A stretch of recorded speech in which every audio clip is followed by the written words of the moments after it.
Hello, I'm Barry Silverberg, Director of the Center for Nonprofit Studies at Austin Community College, and this is Civil Society, a periodic podcast to provoke more thinking about issues affecting nonprofit effectiveness and success.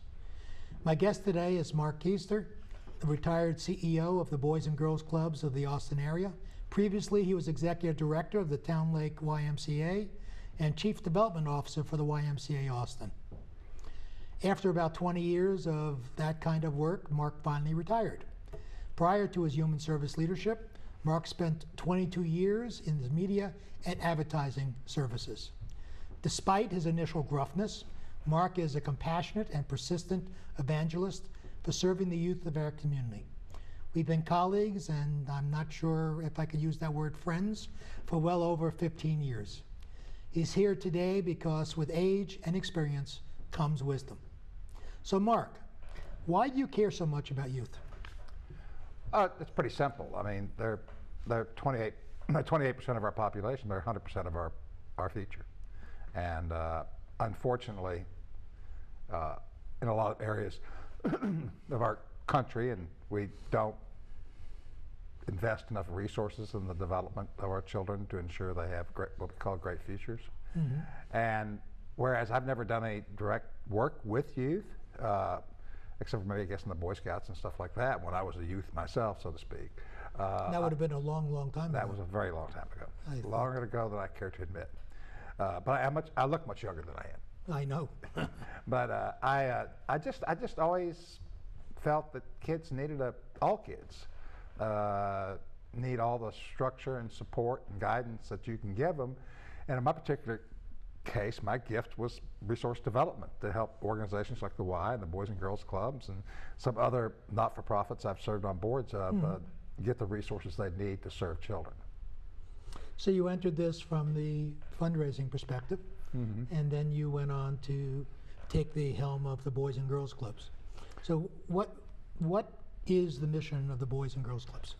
Well, to enable and inspire all kids, but especially those that need us most, to reach their full potential, to become productive, caring, responsible citizens. Mm-hmm. And what kind of programs? Just very quickly, because I just want to paint a picture for the audience. It's very, very broad. It's from things as simple as youth sports to advanced STEM programs to nutrition programs. We feed the kids every day. We make sure they get lots of physical activities. The Boys and Girls Club program is very structured. It's very intentional, but it's camouflage learning. It's learning through fun. It's learning through activity. It's everything they do, especially here in Austin and Bastrop County. It's all TEKS aligned. It's everything the club does is designed to support what's going on in the classrooms at our schools. I like that notion of camouflage learning. Well, it is. I'm going to have to use that in terms of our own programs. Yeah. Thank you. Yeah. Thank you. And how many youth? What is, quote, the market for Boys and Girls Clubs? The last time I've been kind of just generally. Yeah, generally the last hard figure I saw, and we did several years ago. We did what we call a hard count of kids that are Title I kids. Those are kids that are entitled to free or reduced lunches, which are normally on the lower end of the socioeconomic strata in any community. And the hard count, and I mean a hard count, we called schools and providers, which are about 67,000 kids that would qualify for as Title I. And the Boys and Girls Club is the largest single provider of programs to that group, but they're only serving 15,000. So now there's other people serving it, and we're very fortunate in Travis County at least that about the market penetration of all program suppliers is about 44%. So if you take 44% of 65,000, you still have a huge number of kids that could benefit from programs from the Boys and Girls Clubs and like not-for-profits and agencies like Creative Action, for example, could benefit from that type of structured intentional programming. So what may or may not be an obvious question, why are those kids not taking advantage of those kinds of services? Well, it's not so much taking advantage of, is availability, okay? The big obstacles, like everything else, is first money, okay? I mean, even though the Boys and Girls Club is highly efficient and can serve, it spends about $500, $525 a year to provide all its programming to one child. but multiply that by the number of kids Sure. that need those services. And unfortunately, despite a lot of work that I've done in my career, we don't get a lot of public support for those types of programs. I was on the out of school time council for TEA, Texas Education Agency, for 2 years. And pushing that boulder up the hill, we couldn't get it an inch. We were trying to get the legislature to even do a challenge grant, so to speak, of $10 million. Now, they would spend $15 million in trying to find out about steroids and usage, which was a big, they flunked out of several years ago. But you just couldn't get anybody to listen. I mean, they recognize the situation you have with out-of-school time programming is some people, and especially politicians, they see it as something nice to have. But it's a need to have for a lot of our kids, okay? Now, our middle-income kids, our upper-income kids, they have lots of out-of-school time programming, but their mommy and daddies are writing nice checks for them, okay? We have kids at Boys and Girls Club, they don't have a computer, they've never been downtown on a field trip. I mean, they can't go to fancy basketball camps or arts camps and theaters camps. Their parents don't have the funds to do it. So the big obstacle in serving those kids is having the funds to make them available to them. So it's access. Mm-hmm. Yeah, it's access, and access equals money. So what are the kinds of challenges that the youth who come to Boys and Girls Clubs, what are the challenges they have? Well, first of all, you've got to look at the demographic. A lot of them come from a single mom or single dad households. A lot of them are not being raised by their natural parents. They may be a single guardian. A lot of them come from parents that have some incarceration, drug, alcohol problems. I mean, I could tell you lots of anecdotal stories that would upset you, but I won't do that because they upset me. But they just don't have the depth of support that other kids have. And we've always found the kids we do the best with are the ones where the mother or the father or the guardian, which could be a brother, could be a sister, could be a grandparent, an aunt, or an uncle, says, I can't be home for you after school because I have to work so that we can eat. But you got to get yourself to the Boys and Girls Club every day after school. That's where I expect you to be. And those kids, when they have that level of support, they're just like everybody else. They're going to graduate from high school. And the high school graduation rate for Boys and Girls Club members is like 99%. Wow. I mean, it's better than, their school attendance is better, their grades are better, their graduation rates are better. Then on the second level, we have, some guardians that they don't care. Well, you can go do what you want to do. And we actually kind of reach out to them. We try to find them in the schools. And when there was one kid a few years ago named Marcus Walls, who I'm very fond of, he was just kind of wandering around LBJ High School. He didn't know what to do. He didn't have a place to go after school. He was being raised by his aunt, and she had to work. And he walked into the Boys and Girls Club one day, and they said, well, where are you going? They said, well, I just thought, this is, no, man, you need to stay here because you're going to be a leader. Long story short, 3 years later, he's gone, 4 years later, he's on a scholarship at McCombs. So they have the capability to excel. They just need that interpersonal relationship with a caring adult that's not a family member to help them get through whatever obstacles they have. I mean, imagine, we feed these kids every day. So they need that personal attention. It's all about relationships. Right. And any type of developmental work, it's always about relationships. I mean, whether you're working with like the Mobile Loaves and Fishes people, they work with homeless. It's not they're giving them homes, they're giving them a support structure. Right. We work with kids and we give them support structures. So, very interesting. So based upon your experience and familiarity with the field, has the basic needs that these youth are having changing over time? And where might those needs be going? Is there need to build structures and programs for different needs than currently exist? Yeah, well, I think, and we hear it a lot. The thing with Austin and Central Texas is the affordability issues. And what we're seeing is our working class families, which are moving eastward. Okay, they're at Maynard, they're in Bastrop, they're at Elgin. So the need is, it's interesting because as our working class who supports the major businesses and builds our roads and cleans our streets and runs our restaurants, they're being pushed further out away from where they need to be to work. Well, as they push out, their kids push out. And that's why, if you look at the Boys and Girls Club, besides the those that are in Title I schools, that's why they're now doing Bastrop, Smithville, Elgin.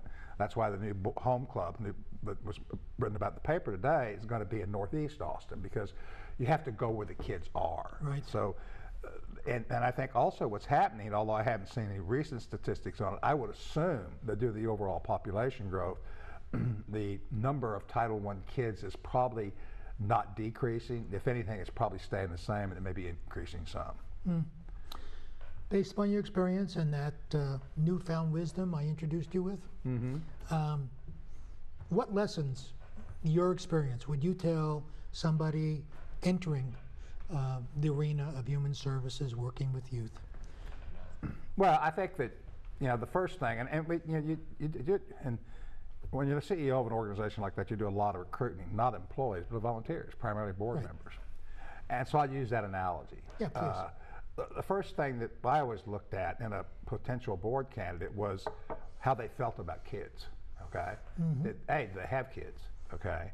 And B, had they been involved in activities with kids, youth sports, big brothers, big sisters, Boy Scouts, Girl Scouts, what have you. Because to be effective at this type of work, at the policy level and the fundraising level, you have to have a real passion for kids, and then you have to be. It's almost like a guilt thing. The best ones are the ones that feel bad that their kids have so much and these kids have so little, and they feel a responsibility to make sure these kids at least get some of what their kids are getting. And those, by far and large, are the single most effective volunteers I've ever had in the Boys and Girls Club to this day. When it comes to staff, what we look for is, and it's a gift, and I don't have it, I call them the kid whisperers. And they're just amazing. I look at the Boys and Girls Club staff and some staffs of other organizations, what they can, kids just are attracted to them. And they can do, I've seen a club one time, one kid was just isolated. He's having a hard day. I don't know what the problem was. All I said was to the club director or somebody, I said, the kid probably needs some attention. And they went over there and they sat down and talked to him face to face. And the next thing I know, the kid's smiling, he's having a good time, he's engaged in activities. And I think that's a real gift. And we look, and you find a lot of that from from the schools of education, from the schools of social work, and the schools of kinesiology. A lot of what we call the jock mentality. The football players, the basketball players, etc. They make great youth development counselors because I think they're always kind of kids in their own right. Yeah, so. I'm not sure if you've answered this before, but I'll ask it again. The future. How are the needs of kids changing in the future? I don't think they ever really change. I could be the way I am forever. Well, it probably can. I think the deal. I think. Obviously technology and all that stuff. There's social media. There's all those challenges, but what kids basically need to be successful, which is a relationship with a family to start with, as much of a family as they can possibly have. Then relationships with adults that are not necessarily family, but are very supportive, and then access to supportive developmental programs. That was what it was 100 years ago. And that will always be the same, because that's just the basic kid development cycle. Those are the things, you need food, you need shelter, you need sunshine. You need stability. You need stability. And someone, if you can't get it at home or at school, or, and that's where out-of-school time programming is so terribly valuable. No matter who's providing it, that they provide that support, the structure, intentionality, and the caring to let kids grow and see and exercise and become. So, is there anything that we haven't touched on that you'd like to make sure that those who view this should be aware of? Well, I think that the most critical thing that we touch pretty much on everything, but I do think that the message I have, and even though I'm not as actively involved in it, we as a society, we need to invest in our kids. And it's more than just the Boys and Girls Clubs and other agencies, but we need for example, and I can get away with this stuff. Philanthropically, Austin's horrible. We have all these major employers. I was reading about how Oracle's growing so much today, and I don't think they have any philanthropy. You kind of go, you have all these employees, and what's going on here? So I think that that's a real challenge for Austin, and I think as a state, and we see this with our public education system. I get this.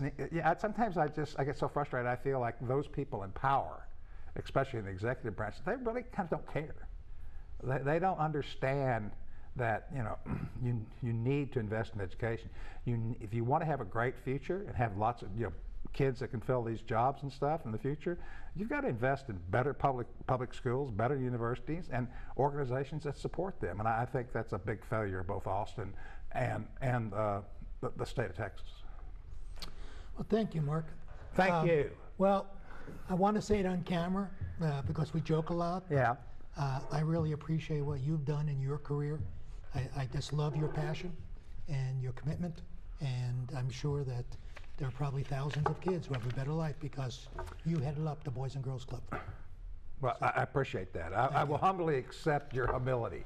I figured a retired person needs this stuff. Yeah. You'd be surprised how busy you are when you're retired. God. Thank you, Mark. Please visit our website, nonprofitaustin.org/civil society, to read more about the issues we've discussed today.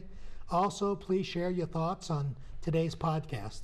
This is Barry Silverberg with Civil Society, a Center for Nonprofit Studies podcast, in collaboration with the great folks at ACCTV. Thank you for joining us.